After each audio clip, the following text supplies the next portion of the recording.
Shalom, puji Tuhan. Kita sedang berada di masa-masa yang mengecamkan segala sesuatu yang terjadi hari-hari ini.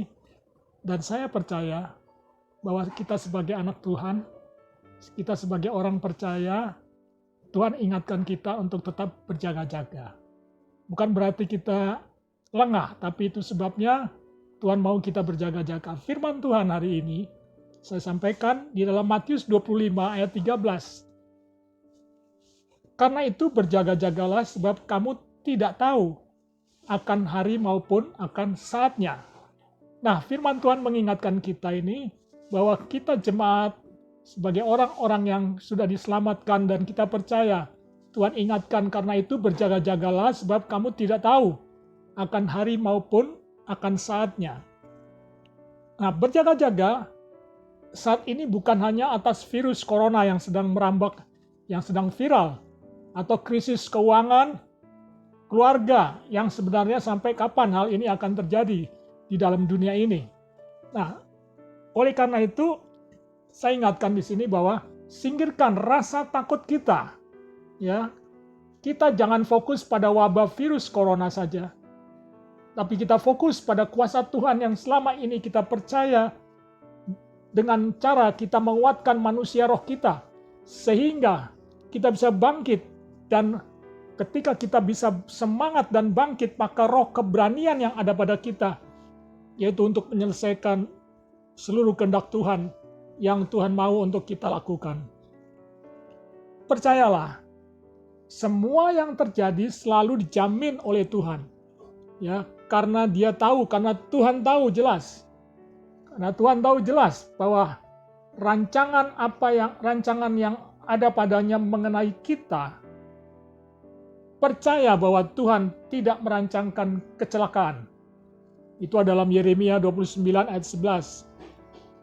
Sekali lagi, percayalah, Tuhan merancangkan, yaitu tentang hidup kita, tentang keuangan atau kebutuhan kita, tentang keluarga saudara dan saya, tentang keluarga kita, tentang kesehatan kita hari-hari ini, bahkan tentang masa depan kita atau hari esok kita. Tuhan selalu membuat rancangan yang indah dan berakhir dengan damai sejahtera di balik krisis ekonomi, virus corona, dan hal-hal buruk yang membuat kita menjadi panik hari-hari ini. Oleh karena itu, putuskan untuk berdiri teguh pada firman yang telah kita terima dari Tuhan. Terus waspada dan rajinlah berdoa. Nah, firman Tuhan yang keluar dari mulut Tuhan tidak akan kembali dengan sia-sia. Yesaya 55 ayat 11 mengatakan demikian, firman yang keluar dari mulut Allah tidak akan kembali dengan sia-sia. Oleh karena itu, mari kita tetap terus berjaga-jaga. Dengarkan dan pastikan firman Tuhan, teruslah kita bangun manusia roh kita di atas iman kita yang murni. Pesan Tuhan adalah berjaga-jaga. Itu penting. Berjaga-jaga atas apa? Yang pertama, kita harus berjaga-jaga, yaitu jagalah hatimu.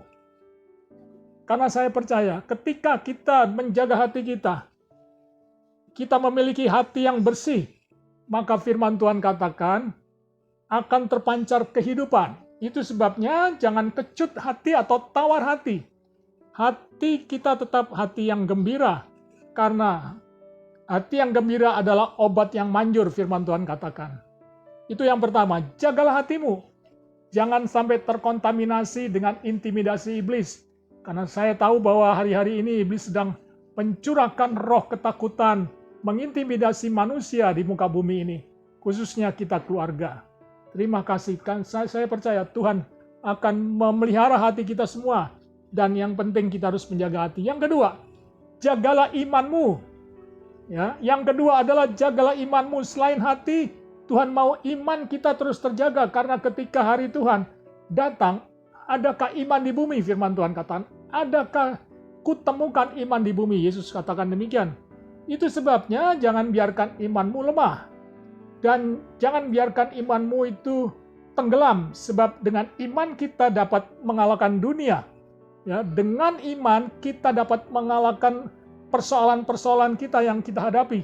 Dengan iman kita dapat mengalahkan semua sakit penyakit. Dan saya percaya 1 Yohanes 5 ayat 4, ya, iman dapat mengalahkan dunia. Yang ketiga, jagalah respon kita sebagai orang benar. Jadi selain yang pertama tadi, jagalah hatimu, jagalah imanmu, dan yang ketiga adalah jagalah respon kita sebagai orang benar. Kenapa harus kita jaga respon kita? Karena seringkali ketika kita mendapatkan ancaman, intimidasi, ketakutan, maka respon kita selalu berpikir negatif. Oleh karena itu Tuhan mau kita berjaga-jaga dengan respon hati kita, supaya kita bisa merespon secara positif, sehingga perkara negatif kita tolak, kita tidak ambil, tapi kita respon positif. Kenapa? Karena Allah turut bekerja. Ingat, Allah turut bekerja dalam segala perkara. Untuk apa? Mendatangkan kebaikan bagi setiap orang yang mengasihi Dia. Dan saya percaya Roma 8 ayat 28 ini hari-hari ini sedang digenapi. Karena Tuhan mau bahwa kita sebagai orang percaya sungguh-sungguh bahwa Allah yang kita sembah, Dia turut bekerja dalam situasi seburuk apapun. Dia bisa membalikkan yang buruk menjadi kebaikan kita. Oke, 3 hal ini. Jaga respon kita. Yang ketiga tadi, yang saya sudah sampaikan. Jaga respon kita. Kenapa harus dijaga? Karena begini, seringkali kita punya respon itu salah.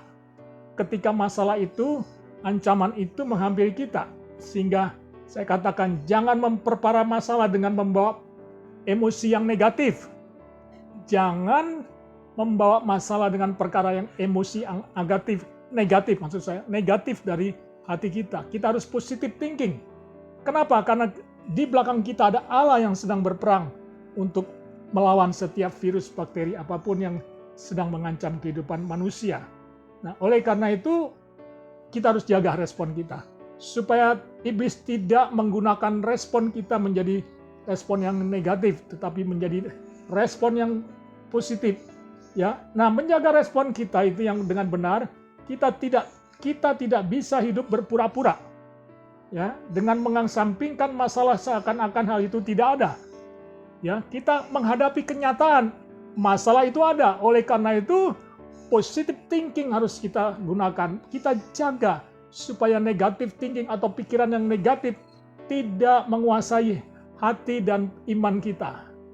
Ya, nah, jangan membesar-besarkan masalah. Orang yang tidak menjaga respon yang dengan baik lebih cepat membesar-besarkan masalah atau persoalan yang sedang kita hadapi hari-hari ini. Ya, lebih baik kita membesarkan nama Tuhan. Maka saya percaya masalah akan semakin kecil dan akan hilang dari kehidupan kita. Nah, jangan juga suka meremehkan masalah. Seringkali kita tidak menjaga respon kita karena kita mudah meremehkan masalah yang sedang ada. Oleh karena itu, tetaplah berjaga-jaga. Yang pertama tadi, jagalah hatimu. Yang kedua, jagalah imanmu. Dan yang ketiga, jagalah responmu terhadap setiap masalah. Kiranya Tuhan memberkati. Bapak, Ibu, Saudara sekalian, selamat pagi dan selamat berjumpa kembali dalam acara berikutnya. Dalam nama Yesus, saya berdoa dan memberkati saudara. Amin. Mari saya ajak semua berdoa bersama-sama saya, dan saya akan berdoa buat saudara. Bapa di surga, kami mengucap syukur hari ini. Semua yang terjadi, kami tahu Tuhan tidak pernah membiarkan kami berjalan sendiri. Tapi kami percaya sebagai anak-anak Tuhan, kami percaya bahwa Roh Kudus ada bersama kami. Saya berdoa kiranya berkat Allah Abraham, Allah Ishak, dan Allah Israel terus menyertai setiap langkah anak-anak-Mu, mulai hari ini dan sampai selama-lamanya. Karena kami percaya Allah Immanuel sedang bekerja di dalam kehidupan kami di tengah-tengah masa-masa yang tidak menyenangkan. Namun ada benteng doa, perisai doa, kuasa doa sebagai orang-orang benar. Dan kami yakin Tuhan bahwa doa orang benar itu sangat besar kuasanya. Oleh karena itu saya berdoa bagi semua yang mendengarkan kebenaran firman Tuhan. Berdirilah teguh, tetaplah kuat di dalam Tuhan dan jangan goyah. Bahkan Tuhan ingatkan, giatlah selalu di dalam Tuhan. Sehingga kita bisa menjaga hati kita, menjaga iman kita, dan respon kita terhadap apa yang terjadi. Dan kami percaya Tuhan, hamba percaya ketika kami semua berespon positif, akan terjadi sorak-sorai di sorga. Dan kemenangan ada di pihak kami. Terima kasih Bapak, berkati seluruh jemaat yang mendengarkan sabda firman Allah hari ini. Dan kiranya berkat Allah Abraham, Allah Ishak, dan Allah Israel terus tercurah hari ini sampai selama-lamanya. Di dalam nama Tuhan Yesus Kristus, kasih karunia daripada Allah Bapa dan penyertanya dalam Yesus Kristus Tuhan, dan persekutuannya dengan Roh Kudus terus memberkati Bapak Ibu Saudara sekalian. Haleluya. Amin.